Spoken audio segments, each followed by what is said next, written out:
मृतक व्यक्ति का जो नाम था वो था अभिजीत तिवारी। एक का नाम है विशाल राम, दूसरे का नाम है सन्नी मीन्स, तीसरे व्यक्ति का नाम है आकाश सुजय।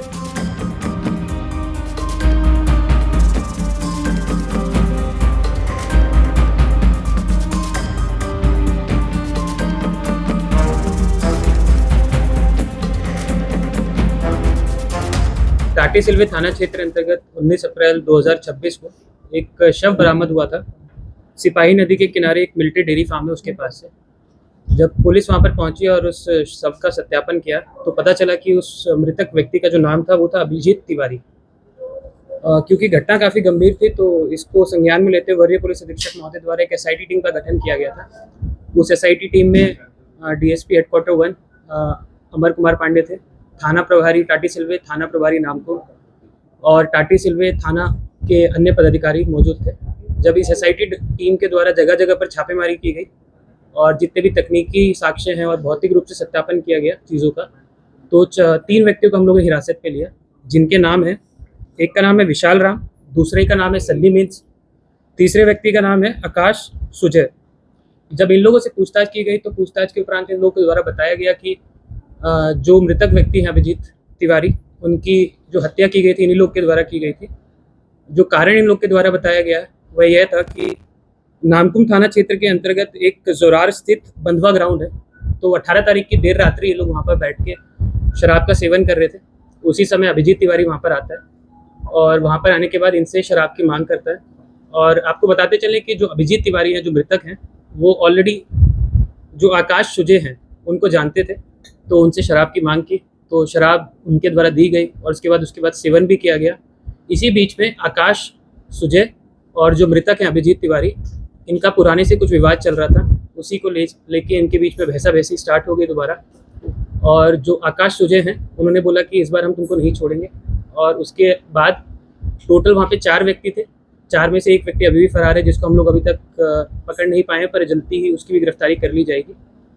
जो तीनों व्यक्ति हैं विशाल राम, सन्नी मीन्स और आकाश सुजय बेग, इन लोगों ने जोरार स्थित बंधवा ग्राउंड में अभिजीत तिवारी को पकड़ा और गला दबाकर उसकी हत्या कर दी। फिर जैसे ही इन लोगों ने देखा कि अभिजीत तिवारी की हत्या हो गई है तो इन लोगों ने पैनिक करना स्टार्ट किया। पैनिक किया गया तो इनके बाद इन लोगों के द्वारा एक षड्यंत्र रचा गया, क्यों ना इस बॉडी को ले जाके कहीं पर डंप कर दिया जाए। तो उसके उपरांत इन लोगों के पास में टोटल 2 स्कूटी थी। 2 स्कूटी में उसमें इन्होंने क्या किया कि एक स्कूटी पे आकाश और विशाल बैठे, और जो मृतक थे अभिजीत तिवारी उनको बीच में बैठा लिया गया, और दूसरी स्कूटी में एक सन्नी मीन्स है वो बैठे और एक और व्यक्ति जो फरार है वो बैठे उस पर। सन्नी मीन्स आगे आगे चलते गए और देखते गए कि कहीं पे भी पुलिस पदाधिकारी या फिर कोई भी पेट्रोलिंग पार्टी या फिर पैंथर पार्टी ना हो, और जो दूसरी स्कूटी पे जो आकाश और विशाल थे मृतक की बॉडी के साथ में, उसको आगे आगे लेते गए और ये लोग ले जाकर बॉडी को मिलिट्री डेयरी फार्म के पास में, जो सिपाही नदी के पास में है, वहाँ पे डंप कर दिया। आपको बताते चलें कि इनमें से किसी भी व्यक्ति का कोई आपराधिक इतिहास नहीं है। पूर्व में भी जब्ती की गई चीज़ों में हमारे पास में 3 एंड्रॉयड मोबाइल फ़ोन मिले हैं। इसके अलावा एक स्कूटी जो इन लोगों ने इस्तेमाल की थी जो मृतक है उनको एक जगह से दूसरी जगह डंप करने के लिए। देखिए, दूसरी घटना नगड़ी थाना क्षेत्र की है। तो यहाँ पर एक दिन पहले एक गांव है कोलंबी गांव, वहाँ पर कुछ व्यक्ति गए और वहाँ पर हवाई फायरिंग की गई थी। टोटल 3 राउंड फायर किए गए थे वहाँ पर, और इसकी सूचना जितने भी लोग थे वहाँ पे चश्मदीद थे, इन लोग के द्वारा डराया धमकाया भी गया कि इसकी सूचना पुलिस को ना दे, नहीं तो उन पर भी कार्रवाई की जाएगी। परंतु इसकी गुप्त सूचना वरीय पुलिस अधीक्षक महोदय को प्राप्त हुई, और जैसे ही सूचना का सत्यापन हुआ तो वरीय पुलिस अधीक्षक महोदय द्वारा एक एसआईटी टीम का गठन किया गया डीएसपी अरविंद कुमार के नेतृत्व में, और उसमें जो नगड़ी थाना प्रभारी है वो भी शामिल थे।